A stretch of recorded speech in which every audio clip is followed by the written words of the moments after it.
This spring, Uber Eats has you covered. Whether you're celebrating mom, dad, or your favorite grad, not all of us are great planners, and with the Uber Eats gift hub, you don't have to be. Send flowers, perfume, champagne, or just their favorite meal straight to their door. Gifts arrive in as little as 25 minutes, and you can add a personalized video message for that additional so not last minute touch. So this spring, get a leg up on gift giving with Uber Eats. Last minute gifts that land every time. Must be 21 or older to purchase alcohol. Product availability varies per region. See app for details. Morning decisions. How about a creamy mocha frappuccino drink? Or sweet vanilla? Smooth caramel maybe? Or a white chocolate mocha? Whichever you choose, delicious coffee awaits. Find Starbucks Frappuccino drinks wherever you buy your groceries. Stitch Fix. Stop shopping, get styled. A+ on the outfit, Miss Turner. You are about to slay parent-teacher conferences. Oh, these? Just the most perfect fitting jeans my stylist sent me. Oh, hello, you, who didn't set one foot in a mall and still looks amazing.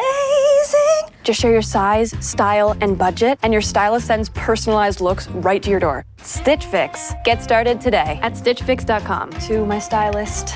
This look is dedicated to you. Thank you. Thank you. Ladies and gentlemen, welcome to Achtung Millwall. Broadcasting from beautiful South Bermondsey, it's the #1 Millwall podcast. Accept no substitute.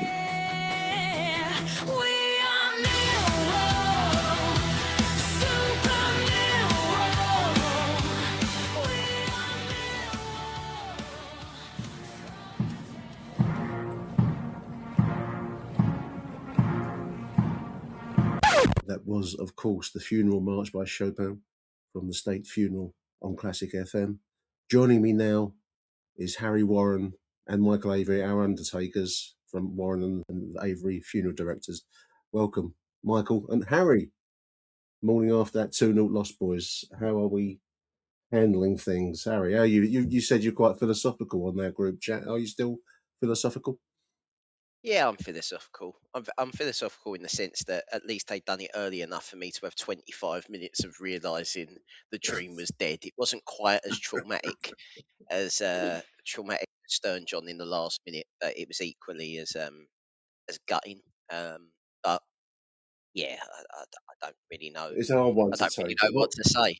I don't really know what No. to say. Like normally, I'd be the first person to come on here and shout from the old. I just haven't got it in me to shout or be angry. I'm more numb than anything.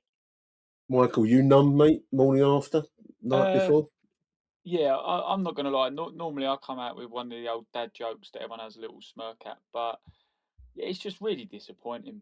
It's really, really disappointing because I think, I was sat near Aaron a lot last night, Aaron Paul, and half time I'll make a point of having a chat with him anyway. He's a good friend of ours, obviously, Yeah. but you can't talk to him that much during the game. And at half time, I was like, look, I think Hull have had the more clear-cut chances and actually tested the goalkeeper, but I'd argue we're the better team. We've had a bit, from my point of view, we've had a bit more of the ball. We've been getting crosses in and corners in. We've had that little scramble where you could argue one was off the line. We've had some half chances and all like this. Yes, Hull were more clinical in the sense Patterson was tested more, but I was like, look, if we just keep this up in the first half, keep to the game plan. Hull obviously had a game plan. But if we keep to sort of ours, if you will, of keep getting these balls into the box and Aziz threatening that fullback who I thought he had on toast for the first half, we might get something from this. But it just all fell apart, didn't it? Really, second half. Well, Alex Neil says he rolled the dice early, Harry. I suppose that by that he means bringing in Ivanovic, and then obviously the crucial subs of Doughty and Bannon coming in midway through the second half. After that, the wheels did come off because we conceded quite quickly after the subs. A lot of people online blaming Doughty for that left side. There was a lot of space suddenly opened up for the winger, whose name is Bellumi, and I got told off by a Hull fan for actually knowing his name. And normally I get told off for not knowing his name, but I got told off for knowing his name, and I should know them all, apparently.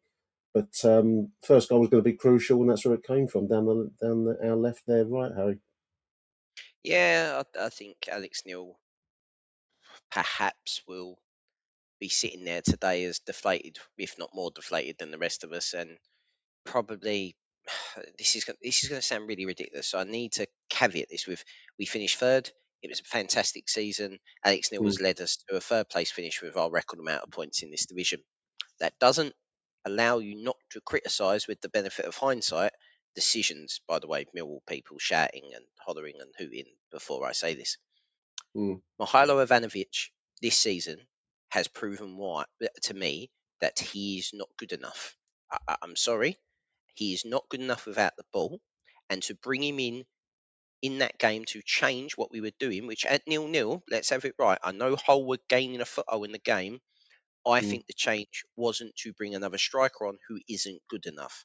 I think perhaps we should have brought another midfielder on and pushed Negley wider to the left, and then had Billy to win the ball back, because Hull had clearly come with 5 defenders and wanted to hit you on the break. So we've seen before how good Billy is in recovery. Derek's good in recovery. You have 2 recoverers and you have a ball player. If Casper has to go off, that's a different question. But then you bring on that fucking charlatan, which we'll get on to later on. Michael, you wanted to say something about go. Yeah, I agree and disagree with you there, Harry. I agree in the sense that Ivanovic, especially the last 6 months, has been poor. And I put it in our group chat before, he then gets really, really questioned. And then what will happen is he'll score an important goal, which strikers do. And then, he'll have people who are his fans tweet how great he is, and then suddenly seems to get forgotten for a couple of weeks. That's the Ivanovic cycle at Millwall, it seems to me. But the only thing I will excuse that with is, like Nick and I said it, when we met after the Oxford game, Nick, for a good 15, 20 minutes, we were both sitting there, weren't we, going, we're worried about the depth at Millwall. Like, there's no depth. If there's There's no no depth. Coburn, No, I if agree. there's no Coburn, what do you do? And a lot of people around me were sort of saying, oh, Coburn this, Coburn that, he's not getting in the game. The geezer's being marked by 5 defenders. He's got no chance. He has got absolutely no chance. There's no one near him. So you've got to bring someone on. And to add to the attack, and I kind of get what you're saying, but sometimes you have just got to not sort of go gung ho a little bit, but you've got to think we've got to get another striker on, we've got to get another attacker on, and who is it, Ivanovic or Langstaff? No, And I well, like them both, I but agree, but all I to was going make to that say is change, but what I'm saying is, sorry, Harry, one thing I will say is I don't necessarily disagree with the substitutions in the sense of bringing, maybe not dirty exactly, but freshen it up a little bit. We needed to freshen it up. We would, like you said, you were spot on. Hull getting a foothold in the game. It was getting a bit fast paced. They was hitting us on the counter attack. We needed players who could slow the game down a bit, be a bit more tactical. Now, on paper, if you're in a position where you've got Doughty, Negley, Bannon all on the same time playing triangles with Casper Denor supporting a little bit, you can control the game a little bit more if it's in your favour. I get that, but I just don't agree with the players he brought off to bring those on. I thought Sturridge was having a really good game, and I'm not knocking Doughty as a person. I'm sure it's not his fault, and he didn't mean to let him slip in. But when you're playing a team who are counter-attacking you, you've got to stay disciplined in certain areas, or you'll get caught out. The discipline we had at fullback completely went when you're playing 2-3 role players on the left-hand side with no discipline of where they need to be. Negley and Doughty are both good players. They're both good technical players. Marking, game management, and being strict to a disciplinary position isn't their strong point. And when you needed to do it, I thought it was the wrong subs. That's all I was saying. well, I think to change, Alex Neil has been praised for large portions of this season of making Millwall do what Millwall do well. I don't think necessarily that game had gone stretched, and Millwall ain't good at stretch. You know what it reminded me of? It reminded me of the Blackburn game when we went down to 10 men. And who were we missing suddenly there? Both goals come exactly the same kind of way that they did there. We're missing Zach Sturridge. Look, at the end of the day, we can all have an opinion, but I think to pull the trigger on 4-4-2 10 minutes into the second half is a fucking really early time to go 4-4-2. Maybe you Yeah, it sit was and early. hold, and hold, and maybe, and again, with the benefit of hindsight, Femi never got a kick in the second half. So do you try and make Femi, get into a free role more like Negley does? Do you pull him off the wing? Do we play without width? There's loads of things that they'll look back in and have a look at the time of day. Going back to what you said about the depth, goes back to January. It does go back to January, and for all the things that Millwall have got right, look, we've taken the next step. This fucking again, I kind of have to say this. You have to caveat everything with how far we've come in a year that we're sitting here. We got to the playoffs, but we got to the playoffs, but we kind of fucked ourselves because we got to the playoffs too well. So by finishing third, we almost got, in a very on Millwall kind of way, this felt after the Lord Mayor's show. I felt like Mm. at home, it didn't feel. I don't know about you. That's a weird thing to ask, probably, and probably a different question. I'm probably nicking Nick's podcast, but I, I didn't feel. I kind of didn't get the feeling like I did against Fulham those years ago, where it was like it felt like a visceral Yeah. raw moment, or an Everton. I just don't think so. I really do feel like the support. Again, this is going to sound childish as well. It's not the same support. It's not visceral. It's not. It doesn't feel with intimidation. It feels like I sometimes feel like we feel like any other club, and I really don't want to say that, but it doesn't feel the way it used to feel, and that's not oh woe is us, because look, obviously where we are, but I don't know if that's a weird question to I ask in think the light of day, or do you know what I'm trying to get at? Like, I am I the think only I one think that the feels this, or you No, know? no, no, you're touching on something, Harry. I mean, what I would say about those other times, and even to some level, I suppose the 4-3 loss to Blackburn a couple of years ago, and the ever, these are all cup tie situations. And I mean, I was just thinking as you were talking that at least next season we've got 8th position to surge into from a drab mid-table position. Whereas this year, and then we've got some momentum going into the playoffs for the Yeah, cup tie that we all kind of is in our veins, isn't it? Cup tie football. I think last night we did have a sense of missing. At one point, to miss out on automatic promotion is a heartbreaker. Another chapter in the long story of Millwall heartbreaks, to go in with all the others over history.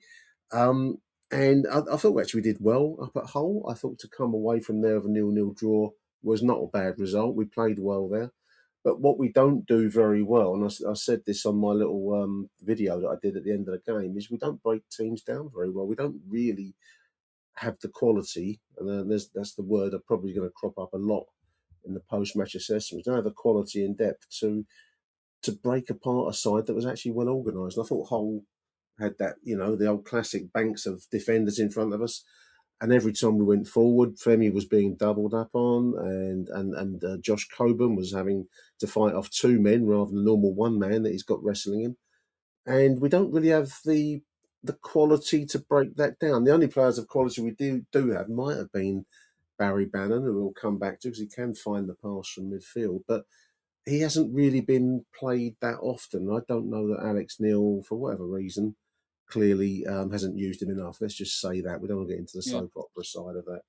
And we're not very good as favourites. We haven't ever been very good as favourites in my 50 plus years of going. It's not in our DNA, boys. And I think last night was a typical situation where we had it at 0-0. A team used to success probably would have carried on in the same way and gone for it in the last few minutes if we must go for it. But we didn't keep it tight. We blinked before they did and paid the price. Yeah. That's right. I Michael, think go on. I was going to say, I think I agree with you there, Nick. But I think one thing that we need to look at, and the fan base, and if we're going to not point fingers is the wrong way of putting it, but I think if we're going to look at this cold light day, I think it's also the patience as well. And I said this to a few people around me, like who was sat around me yesterday. We've got a mixture of ages where I sit. Obviously, I bring my kids along. We've got a young lad behind us who's about 22, 23. Got granddads and all that stuff to come down. And I think across the fan base, regardless of age, we just don't have patience. Now, and this kind of touches on what you were saying as well, Harry, about the atmospheres and all this kind of thing. And I think this is something we need to look at. If you look, for example, Arsenal v West Ham the other day, right? I know West Ham had that moment where they scored, and I know it's the Premier League football, but let's just go with this for now. You watch that game, Arsenal were attacking and attacking and attacking and attacking, right? You're watching it like eventually they'll score. Like it's just going to be I know they're a top level team, but again, in our division, we're a top level team. We're in the top 3. Yeah. Patience, patience, patience. What happens? Arsenal score. Okay, yeah, you have all that stuff with VAR, but Arsenal do eventually score. We're in the second half. Again, we've had a first half where I think we've actually played quite well. We've done well. They've had the better chance, but we played quite well. 5-10 minutes in the second half, we're knocking the ball about, trying to retain possession, trying to recycle possession. The stuff you hear, but it's modern football. All around me, fucking get it forward, get it forward, get it forward. And I'm sitting there going, what, That might have why been wouldn't me, we? Michael. That might have been Why me, wouldn't we? mate. Yeah. But there's a bit of me thinking, we're 15 minutes into a game. Yeah. We've arguably dominated that first half. Why are we panicking there going to long ball? And it was the same with Oxford. Like, The Oxford game was done after 9 minutes because Ipswich were 2-0 up somewhere else. It was done. We was in the top four. Results were going our way. Really, we could have just subbed all 11 players and played a new 11 because nothing was going to change. But suddenly, the impatience is building. And I'm like, you're playing against a team who are getting relegated. What are we all panicking for? What are we all rushing for? And then suddenly, that starts feeding into the fan base or from the fan base onto the pitch. Then the agitation starts building. Yeah, you want to build an atmosphere. Yeah, you want to be hostile and nasty and all that stuff, and you want to give it to them. But also, you've got to think, look, we just got to slow down. You look at Hull yesterday. Their 2 goals came from complete patience. They soaked every bit of pressure up. They waited, bang at us. And let's not beat around the bush, not horribly, because I think they've had a good season. That could have been 4-0 yesterday. They missed a one-on-one where they had Patterson, and they could have probably had another one they put late, wide. But yeah, every yeah. attack they did was patient, and then they hit us when they found the place. What happened? We went 1-0 down from a silly goal from poor defending. Suddenly the long ball kicks in. But why are we playing long ball when we're playing against a side who have been dealing with our forward and now 2 forwards with a 5-man defence for the last hour? Just that I couldn't get my head around that. It's part of the DNA of the Millwall fan, and I don't know how we ever change that, whether we want to change it. Everything you just said, I agree with, and I probably would have said I agree with the person that said that to me in 1972 when I first started going, Michael, because that's always been so. We're not used to success. We don't really know. As you mentioned, Arsenal there, I was thinking, well, who's a great side that shows patience when it gets tight? Well, recently years, I suppose Liverpool, different levels, of course, but it's that ability to wait and wait and wait and then find a way through. And even in the last scrappy few minutes, they'll find something. We don't really have that. The only way you get used to that, I suppose, is by being successful. And Well, that's a reinforcing circle. Go on, Harry. I think it comes down to you buy success in the sense, and you can make success because the team has to make success, but you buy success. And, with the greatest of respect to Ryan Leonard, and I'm not digging individual players out here, I'm saying that Ryan Leonard is not is not our first choice right back, but was playing at right back last night because needs Oh, must, the Taylor injury killed us. The Taylor Yeah, injury a couple of weeks because ago absolutely yeah, killed us. I agree. I agree. That's depth again, Harry, isn't it? I Yeah. mean, the lack of depth. It is the lack of depth, but Nick, what I'm trying to say is the lack of depth is needs to be brought up in a way that isn't just it's a lack of depth, like it's almost like you can fuck it off with well they didn't know. In January you knew, right? We knew we were trying to get in the playoffs, and your decision as a club, then you have to support them when they done well. They done really well in August. Yeah, Last August yeah. they done really really well. In January they were fucking useless because they signed a goalkeeper who arguably you didn't need because Crocombe had had one of the most clean sheets. He did make one Rick, and then obviously he changed, and we ain't seen him since. But arguably, it wasn't on my list of drop downs, and I suppose on most Millwall fans' drop down was replacing the goalkeeper in January. Was that on your to do list? Because I No, don't it think it wasn't. was It on mine. wasn't. No, No, right, no, exactly right. no. Left back and right back, uh, for better or worse, we've got one in each position. Mm, The others, you can't trust Alfie Doherty to be fit. We'll leave it at that. You yeah. can't trust, and Joe Bryan's legs probably are on their last legs, and long term, you probably needed a second one anyway. And we kind of lucked into Sturge last season, so we ended up signing him. Right, great. Right back, Tristan Kramer has been fantastic, but that wasn't his original position. No, he's played So out of half position. there you've gone, right? Exactly, right. So you look just there. So we probably needed one or two. Again, hard to do in January. Then you had Then we've decided to have Barry Bannon, which I do get and I don't get, and I still Mm. can't really work No, out I'm with why. you. I'm with you there, I, Harry. I, Yeah. I really can't work out why. I get what Barry Bannon at 26, I probably could get, but Mm. Barry Bannon at 37, playing in basically a relegated side, made no sense to me, and it still doesn't. Then on top of that, you needed goals. Like the goals had to, like Coburn at that time hadn't scored many, and Ivanovic wasn't playing well, and we didn't add to it. We've had no left winger all season because Kamil Negli has looked better when he's been off the left. Has looked better in central areas when he can pick it up and have a free roll. And Mm. Ballo, with the greatest deal of respect to him, is not very good. And neither was Idamo Marco, which is why we sold him. So we needed to do more than what we did. If that's I think John Berylson always regretted not going to whatever level he needed to sign Chris Wood. I wonder if Jimmy Berylson will regret not going to the level that he needed to get us over the line.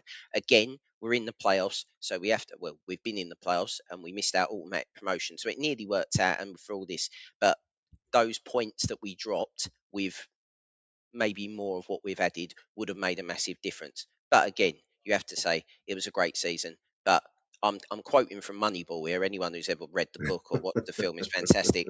If you can win 21 games in a season, and if you lose the last one, it means fuck all.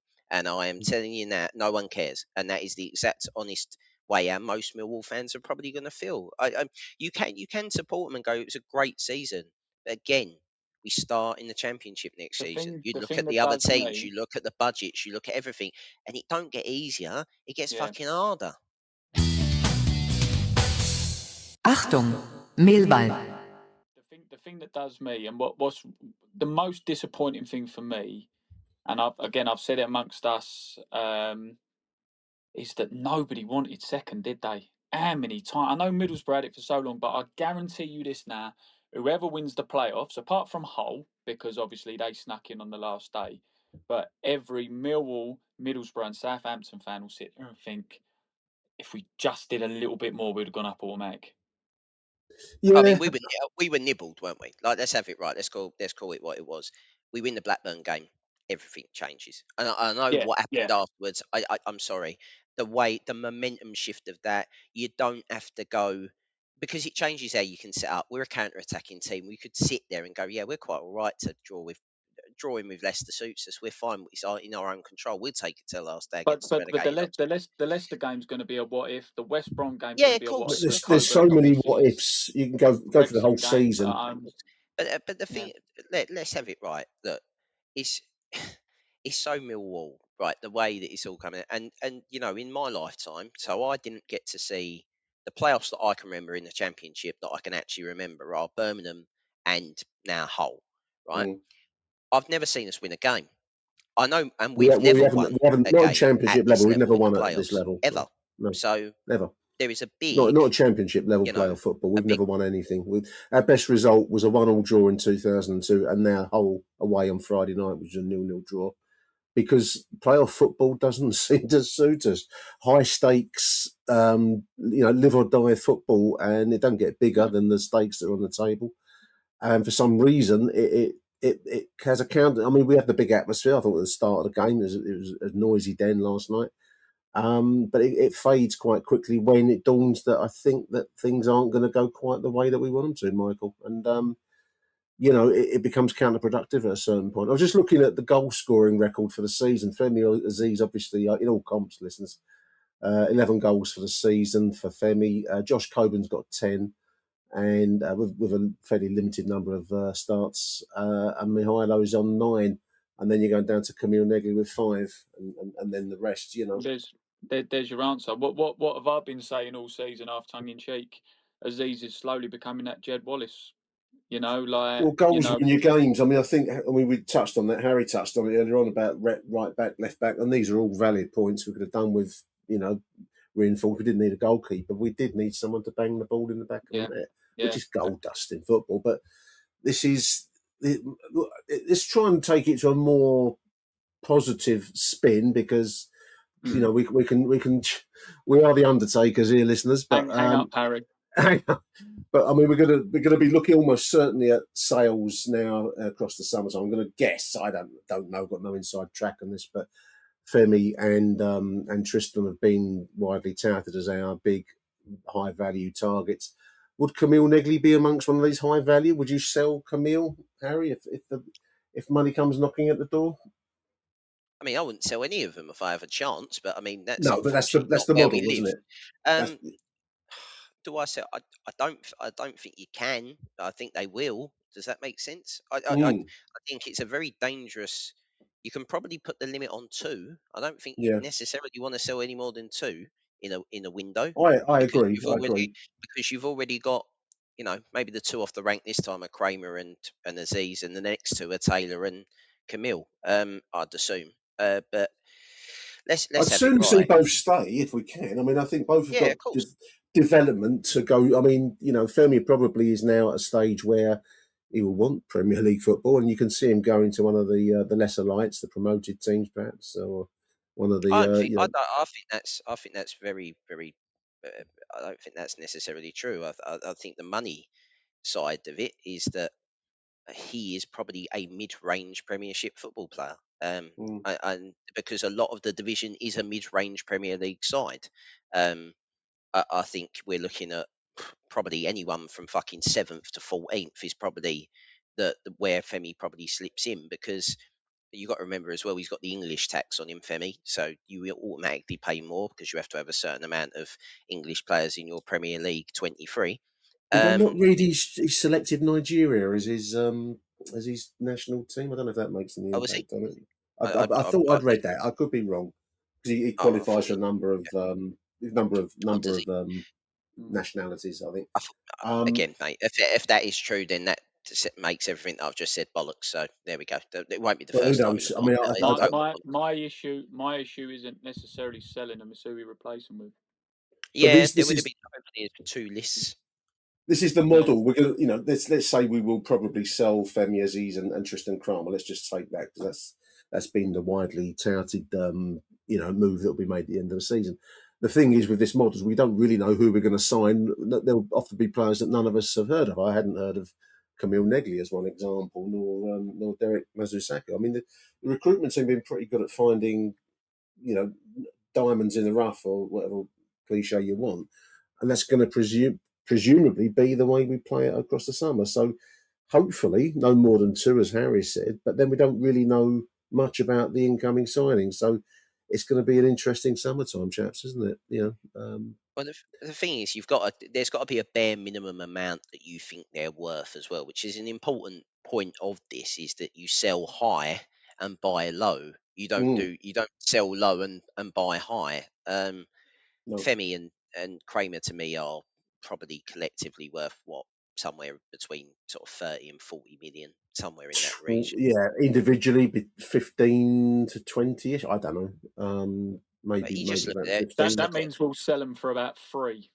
yeah, Well, probably. Mil. it has done I think that was traditionally, but not so much these Yeah, days. no, I know, I get it, I get it. I'm like joking. I think Aziz is a more polished and finished version of Esse, and Esse obviously went for 14, and then 15 Yeah, maybe. yeah. yeah, so you think about that, and then Kramer, the fact that he can play centre back and can play at right back and is the size that he is and physicality wise and all of the other plus points that he's got to him, and the fact how good he's been and how consistent he's been, probably pushes him into sort of, again, 15 to 20 million pounds for a player that's a utility player in most Premier League sides. I don't necessarily think, again, whether or not this is a Tristan choice. Presumably it will be a choice between whether or not he wants to pay for a Premier League mid-table like a Fulham. I could see him at Fulham, very Fulham Yeah, type player. yeah, yeah, um yeah, but yeah. but he might want to go to France. Like, other than PSG, there are presumably other clubs in France that challenge to get into Europe and so on and so forth. Look at Charlie Creswell at where's Charlie Creswell? He's Yeah. When he somewhere at out there. Lille, somewhere like Yeah, that. somewhere like that. Like, do you know what I mean? So again, just because we're looking here, obviously the French, obviously being a French national, Scott that kind of stuff. McTominay's gone to Napoli. Yeah, Like, no, yeah, no, yeah. Napoli, So yeah. there, Stuck in there stuck are in the past. other things than just Premier League players, which is what kind of makes me feel like Camille would probably be. I could see Camille playing more Serie A than a Premier League, like a bit more Yeah, yeah. time, a bit more space, a bit more artistry. There's But a yeah, again, great I don't player tell. at Union Berlin, Harry, called Oliver Burke. He's really tearing it up out there. I think we could Is probably he make a move. Some of the money we recoup from these forthcoming sales. We'll I'm see. already depressed enough. I'll Please, play the please don't. funeral music again Yeah. for you. Yeah, no, you should have played the, like the that one should have come in there, like the Dracula or something like that. Oh, But there no, we are. it's let's have it right. We, as you rightly said, I think that's the players we're selling. Let's have it right. There'll be players that are just not renewed, and it's time to say thank you To and move them along. to certain people. And I think that'll be a natural turnover thing. Look, no one when it was 1 o'clock yesterday. No one at 1 o'clock yesterday afternoon is thinking that we're going to put in that kind of performance. I think we, as a Millwall fan, you get used to losing, right? And you get used to moments, and you know, we're realists, most of us. I'd like to think so anyway, especially on this pod. Maybe too much so in my case, but I don't think I ever really. Weirdly, I don't think I felt, even though we're third, I also sometimes feel like our best bit of this side has been how good defensively we've been, and watching some of the young players come through that we've got. But I still think that we miss, and I'm going to say a name, we miss a Steve Morrison. We miss someone We like miss a last governor. night. That would not, and I know that's a Millwall bullshit line that people are going to take the piss out of, but you do sometimes. Other clubs, you look at clubs and talk about DNA and all this bollocks, and most people fuck it off and whatever. But I'll use Man United, and I know we're two massively, completely different sized clubs. But how many people who've got brilliant CVs have gone into that job and fucked up, right? And then they get Carrick, who's not done well at Middlesbrough or whatever, and just instills certain things, and they've ended up playing the best football they've probably played since Ferguson in terms of consistency. I'm not saying obviously that's anywhere near, but what I am trying to say is that there is something in understanding what you need as a club, and I don't know. Maybe we learn from. I get that. Hopefully we Yeah, learn I get that, but from this. and I 100% get that. And as fans, we know what that is. And but I think this goes back to, without disrespecting the fan base or the club or anything like that. I love this football club, home and away. Been going for years. Will continue to go for years. Kids are going, grandkids, all that. Yeah, but as Nick has said before, our DNA is that cup final football, and it only gets you so far. So if you're relying on that cup final football, you're only going to be top half championship at best. Now, I know what you mean, and I know you've got some new players who might not, like last night, you might have had some who buckled under the pressure, and every time the stakes are high, they buckle under the pressure, and the fans are like, right, I thought the fans were brilliant last night, and the Yeah, I expectation of did. the fans is Yeah, too, I they're did. really Yeah. good. But all I'm saying is that sometimes you'll sit there, and like I said earlier on, you're panicking, and then you hear, I had someone behind me, fucking, they're showing that wall spirit, like wall this, wall that, wall this. I'm like, but it's the wall spirit knocking it long that's made the reason we're 2-0 down. Do you know what I mean? And like Nick says, and I said it in a voice note I sent to Aaron this morning, we're a very, very good cup team. We are a very good cup team. And I'm not taking anything away from the league this year or anything like that. But what I'm saying is when you need that discipline over X amount of games, yeah, okay, the playoffs, the lottery, and it's over 3 games, but it's an extension of a 46-game season. When you need that long-term vision, that long-term of actually we need to see this out, that's not in our DNA, speech marks for those who can't see it. Do you see what I mean? I think it. So Yeah, I I get get what that. you're saying, Harry, but it can't always be. And I know you like him, and I like the Keezer, and I'm not starting up because we can't be right. The DNA's go back to that Neil Harris style of football because it only No, gets I'm you not so saying. far. I'm not And in any way trying to say that. What I'm trying to say is it's about personnel, and what I'm saying is, in terms of personnel, is that if you are going to bring a token in like Barry Bannon, I don't think a token that's got fuck all to do with the football club is the token that I'm taking to yeah, like. yeah, What I'm saying is like, you have got to get better as a recruitment team. You're doing the young bit well. You're doing the bring to buy the money to sell them on, so we can have more moments like last night and have more chances. Which you know, we're in year 1 of it or year 2, right? So the proof of the pudding will be in the eating. We'll see what happens next year, because Yeah. the hard bit is to continue to do it. It's not, it's hard enough to do it once, but it's to sustain it like a Brighton, like a Brentford, is very difficult because every club's trying to do it, right? I think, yeah, Yeah, but I what my think just point, what go my on. point is that compared to 2002, we went and signed Dion Dublin, who had Premier League experience, had And done it at the highest he level, got it. right? That's what I'm saying. Yeah, That's the difference. That's what you need to do. That's what you need to learn from this season. It would be silly not to look at last night and go, where did we fall short? Oh, we've had our number. We've had their number in the 2 games. We arguably should have got beat up there, even though we won 3-1, if everyone remembers, right? yeah, they were good They're in the just a first half. bogey side. Remember, we had that with Wigan in that little fucking bit in the We did. 2000s where they beat. We Like, did. there can be that. We've seen, I remember Danny Baker saying to my dearly departed granddad at the FA Cup final, he come out and fucking everyone's upset because we lost the cup final. We went, not too bad. I've seen us get beat 6-0 by Rotherham, right? In the fucking, in the grand scheme of things, it's a terrific season. Let's have it right. But we do need to ask hard questions, not necessarily us because we're fans, but the club needs to ask questions of itself of go, right, we got this close. How do we get the next step? How do we make sure this doesn't happen once every 25 years? How do we make sure this happens? It can't happen every year because Easy, finish the eighth. size of the size of the club that we are, and without being funny or anything, it looks like West Ham are going to come down. So you look at it, one of the teams that are coming down are probably going to be, I think that they'd be in the top 6 next season. I think that Wolves and Burnley are probably more likely to do it than Wolves. So that's 2 spaces I think are going to be better run than the teams that come down this year. You haven't got Lincoln will be our next season Sheffield Wednesday to me.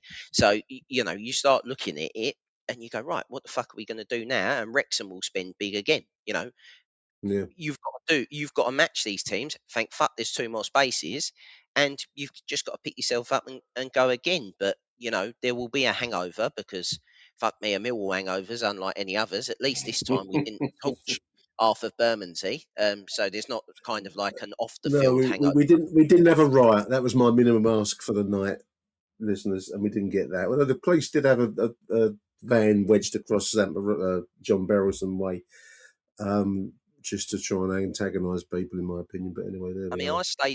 I stayed till the end. I didn't feel like, weirdly, because it was over, I didn't feel like they deserved to be for me to walk out on them. And I get the that people squad have leave given and they've got work everything. and whatever.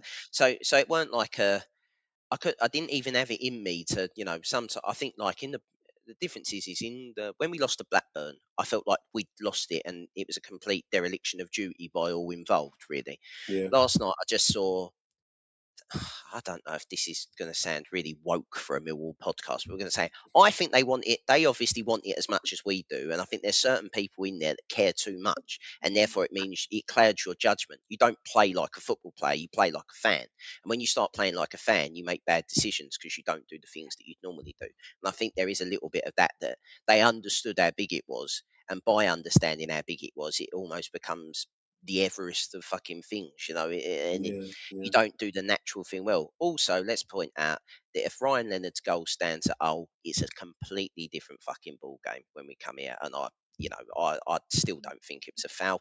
I know Mike's a ref. You see thousands of them every week, and the standard of refereeing in this country is a fucking joke. And we will leave It's it easier at that. to give it than not to give it. Yeah, but again, I Millwall would have been one of the clubs that get to vote on VAR. I think we're our own worst enemy because I think the more we are, whether consciously or not, we are always at the den going to get less decisions than we should do, And I think VAR has proven that it takes, big moments on telly. VAR would help us out because they can't hide it. I think that's where I sit from a conspiracy theory of lizard people. I don't know if anyone else feels any differently, but I just think we should have voted for it, but we didn't, but we voted for 8th place, which is weird. So now we've got an possible away game in a quarter final and then a 2-legged semi final. It makes no sense. It's too woke for me now. I've gone all in a circle. It's done me in. It's great to talk to you, Harry. You had something to say, and you, Harry, off the podcast last night. Shake your hand, mate. I had a guy approach me in the gents' toilets, listeners, saying, really enjoyed the show. I said, thank you very much, mate. It's one of the most surreal locations. And the podcast is good too. Yeah, it's good too. I mean, the poor bloke outside. I was, when you're like, I was stressed because obviously it was pre-game and you're trying to get in, and it was mobbed last night. Monster. The worst.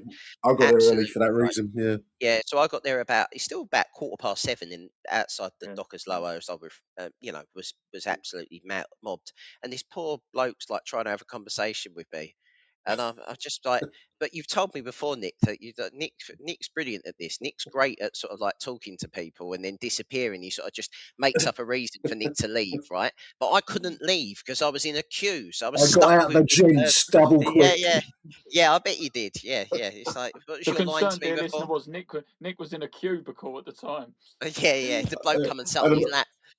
And I'm at that funny age now, listeners, as well. Anyway, there we are. Boys, I want to say a big thank you to you both. It's been a great season, despite last night. I really enjoyed doing the show. I want to say thank you, Michael. Thank you, Harry, for everything. Thank you to you too, dear listeners, for joining us.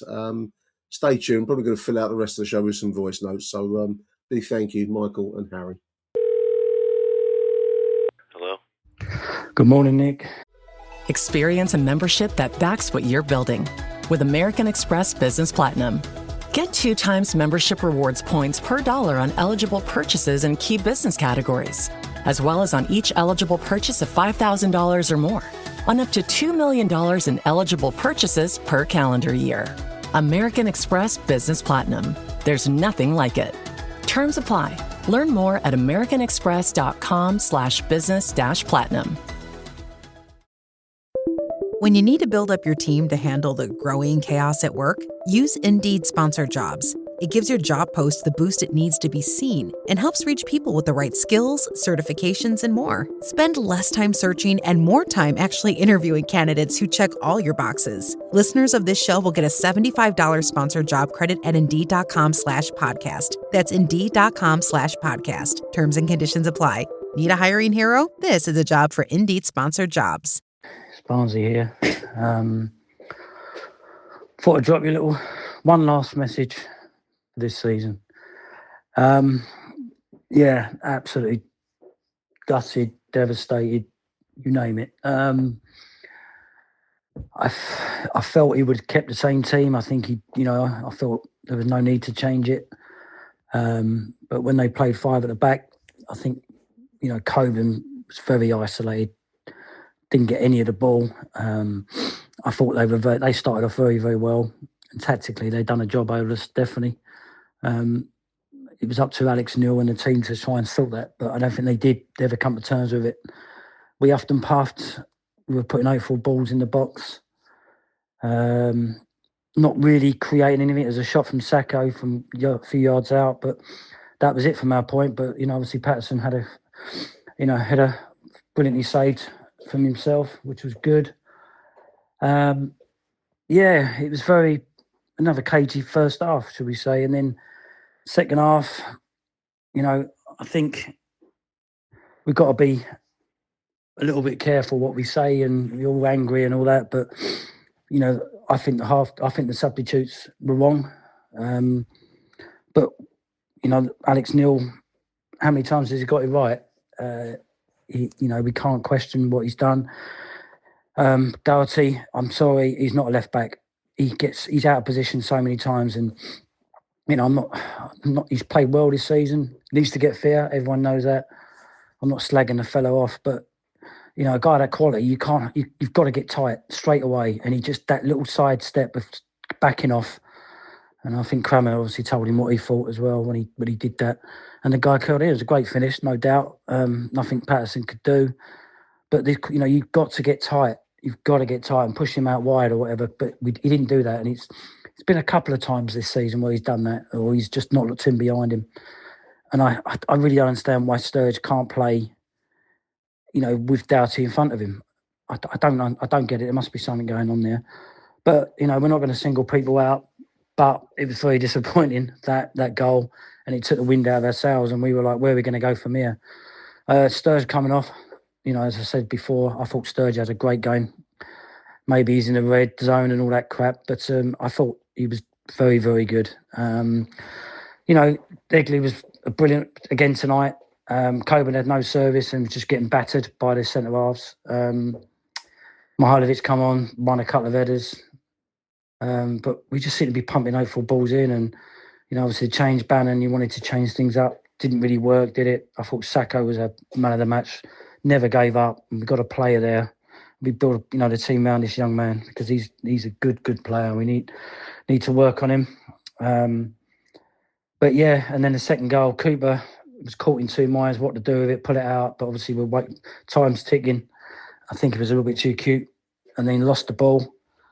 And then obviously Patterson, she had saved it probably, but it just wasn't our night, was it? You could just tell, as soon as the second goal was in it, and the seats go up. And yeah, it's this season shouldn't be defined on one game. Unfortunately, the playoff finals semi-finals, shootouts. The last game is, but we should be looking at what we've done over the season, and I think we're well ahead of where we should be. To even finish where we did is an amazing achievement, and it hurts now, but I think we've got to look over the season. What those players and staff have done for this club, and the owners is phenomenal. And yes, it fucking hurts now, but we got to look at the big picture. We're stabilising. We are going to lose a few players. We know that. But it's how we invest, and that's going to be the tough thing, because it's not easy buying players. We know that. We just think they turn up and then sign them, but there's a lot goes into it. So hopefully the team are beavering away in the background and, looking for replacements, because I think we're going to lose a couple of very, very good players, and they're going to be hard to replace. So, it hurts like hell now, mate. And, so just want to say, congratulations, and fantastic what you've done all this year, all the hard work you've put in, and all the other callers sending their notes in. It's great to listen. I think we're going to miss each other. So, we go next year, but it's a proper kick in the bollocks, and we're all down.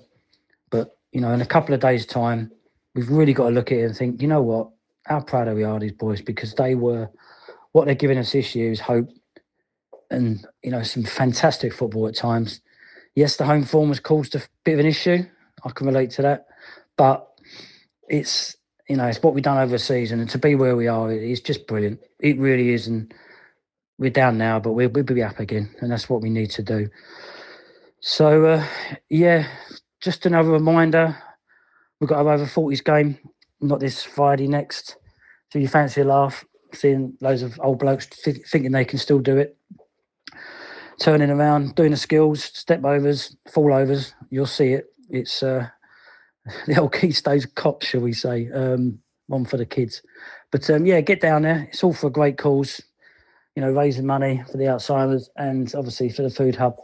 So if you fancy a laugh, come down, sit in the seat, sit where you watch some old blokes trying to play football again, and it's good fun, and it's amazing, some much needed stuff for the charities. So all right, mate. Well, have a lovely summer, have a nice break, and we go again next season. Take care. Bye-bye. Nick, even the morning after, it all feels a bit fucking raw. But we will come to terms with last night's result and then reflect on a magnificent season, finishing in third place, just 2 points away from automatic promotion, which was beyond anyone's reasoning at the start of the season. The disappointment might be harder to take for some because they were all putting their eggs in one basket when every other word they said was promotion. Oh, well, I suppose it's much easier to be a realist than a dreamer, and much easier to talk about emotions in hindsight. Now, it's easy being a football coach from Block 4, but the substitutions were quite frankly baffling. When Sturge, Del Boy and Ballo all left the field, we lost our energy. Yes, they were replaced with creative players, but the spark was gone, the pace was missing, just at a time when Hull City were upping theirs. Well, August will come around soon enough, and whatever the squad will look like after being freshened up, we are in a much better place now than at any time during the past 9 seasons since we've been back in the Championship. And we might, spoiler alert here, we might not hit the ground running straight away next season. Be prepared for that. Sometimes it's a case of having a hangover. When you take a giant leap forward, it might be a case of one step back for a period. Ask Sheffield United about that one. But our club is in a great shape on and off the pitch, and we are on a journey. Are we there yet? No, of course not. We are only setting out. There's a long way to go. The project is in its infancy, and we have to get used to these big games, but I'm confident we will win promotion within the next few seasons. if we can keep knocking on the door, not only will it finally, when we finally make it, it will be more sustainable to keep the football at that higher level, in my opinion. Well, looking ahead now, on Thursday the 25th of June is the new fixtures release date. And the first weekend of next season, 7th, 8th, 9th of August, will be the first round of the Carabao Cup, in a break from tradition, 1 week before the start of the league competition the following weekend, 14th, 15th, 16th of August. It might be prudent to block another date out in your diary, Saturday the 29th of May. Just saying. Anyway, a big appreciation of thanks to your dear listeners, Nick, for some really entertaining match reports and opinions throughout the season. And of course, a massive thanks to you, mate, together with your giddy aunt, reporting from Birdshit Corner in the Groupon stand. Achtung Millwall was a really great podcast. Thank you. Have a great summer, mate, because you are a smooth operator. Hello, Nick. Thanks again for all of the content you put out. This is Jamie from Australia. I've watched most of the games and it's been a hell of a thrill and a great season. And even feel like I got to know most of the players personally just by watching it. And in the end, we fell short. But what a season. Emotionally numb. We go again. Hello, Nick. Digger Dave here. I tried to record this last night with my son on the way back from the game, but we were both too tired and fed up to really make any coherent sense. So we'll try again. But I just wanted to say, as tough as it was last night, fair play to Millwall, the football club, for the direction it's gone in. To be fighting at the top of the Championship is something to be proud of. The game last night, I think we got things a little bit wrong, unfortunately, tactically. I think when we took Zach Sturge off, I think we lost something. He was having a really good game. I don't know if he was injured or there was some statistics on his running or something like that, but when we took Zach Sturge off and brought Alfie Doughty on, I think we lost something, Alfie Doughty, he's not been fit for us all season. I find that a little bit frustrating. I say a little bit frustrating. I find it really frustrating. Someone who's meant to be, Millwall fan, admittedly he's had injuries and that, but at least try and keep yourself in some sort of shape so that, if you're needed, called upon, you can do something, And he just hasn't. He's just not been that guy, has he? He come on last night and he was plodding about and fucking moaning about every pass and all that. There was a couple of times like Jake Cooper got into quite a good area, like essentially where Alfie Doughty was, and Doughty never looked to bomb on. He never looked to get forward and bomb on with it. He never looked to go and get further up the pitch and give it out there or give a run for Jake to run onto. So very frustrating.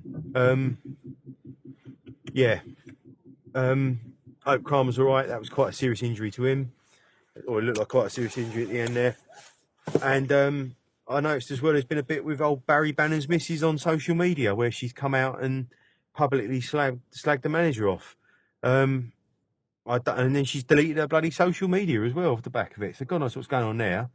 But I'm not being funny. At the end of the day, you can fuck off if you think like that. Let's see who comes and goes in the summer. I dare say we're going to lose some decent players now. Let's hope we get some money for them and we can reinvest and find some more little gems coming through. Another little raid of Brentford's B team or something like that might be good. Onwards and upwards, mates. Championship again next season. Let's see who comes down, Vermin or Spuds. Let's see. All right, mate. Have a good summer, yeah? Cheers, Nick. Hiya, Nick. Glenn here. Well, that's a performance that I think many of us have seen before. It looks familiar. It's a performance characterised by a lack of creativity and cutting edge, both in the midfield and up front. I won't criticise Coburn too much because largely for the entirety of the first half he had very little in the way of service. After half time, clearly the instructions have been given to give better balls to him, and he was then able to battle and try and hold the ball up and bring others into play. But unfortunately it was too little too late. Aziz, potential suitors will have noted that by putting 2 men on him you basically mark him out of the game. He was unable to impact the game significantly. He had a few options obviously in the first half, but amounted to nothing, and unfortunately Ballo had one of those games where he was unable to take advantage of the space that was being created for him on the left. I think Sturge and Ballo, generally speaking, didn't work great last night, but Sturge, I think, defensively was excellent, and you noticed, and it's harsh to criticise Doughty, but it's clear that he should have shut down that space on Bellumi quicker than what he did, and having just walked on the pitch was maybe unfortunate timing for him. But as the manager said, you've got to be ready when you get your chance. Bitterly disappointing. Sorry to see that Cooper and Patterson mistakes led to that second goal. Again, should have been avoidable, should have been cut out, but I think we could have played 3 lengths of games and I still don't think we would have scored because we just weren't creating chances. The midfield of Mazusako and Donora were doing fine. Nagley, I think, worked hard. He was industrious, but unfortunately lacked that little bit of quality that we normally get from him. And all round, I think it was clear very quickly that we weren't going to win that game. Such a shame. Very disappointing. The future looks bright though. We have a lot of good players, whether it's Mazusako, whether it's Sturge, whether it's Caleb Taylor, the 2 lads up front. There's a lot of talent in this team that is going to develop into something very special. Obviously, we're going to be losing Aziz and Cranmer, I would imagine, this summer. We're probably going to not sign Ballo. So there's a lot of signings need to be made, and we're crying out for a proper right back and a more clinical striker, in my opinion. Although maybe Coburn will step into that role. Anyway, that's it for me now. Clocking off for this season. Thoroughly fed up, but not despondent. Next year, hopefully we'll see something just like this year that was really exciting. And full credit to Alex Neil. I know he was down on himself, but he's worked wonders this year, and at times had to work with an absolutely threadbare squad and still managed to pick up points. So come on you Lions, on to the next season. Huge thank you to Harry, Michael, earlier on, plus Barnsey, Dave, Glyn, Jamie and Rob for those wonderful voicemails and the kind words. Really appreciate it all, boys. Thank you very, very much. There will be one more show from yesterday's match. I've still got quite a few voicemails to bring to you, dear listeners, so do stay tuned. Probably tomorrow I'll get that show put out, after which I shall be putting myself into cryogenic storage at the end of the garden, hopefully coming back in 30 years' time from frozen stasis when Millwall have not only qualified for the Premier League, but regular contenders in the European Champions League, and we'll travel away by drone or something of that kind. So until then, from me, Nick Hart, big thank you to everyone who's contributed to the show. Pity the way it finished, but there we go. That's football. Till the next edition, from me, it's Arrivederci Millwall. Bye for now.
It's cold blue lane, we've all come down to cheer. We've had our jelly deals, we've had our glass of beer. All the time, rain or shine, our families will bring. And as the Lions run on the pitch, everyone will sing. No one likes us, we don't care. We are Millwall, Super Millwall. We are Millwall from the dead. We are Millwall from the dead.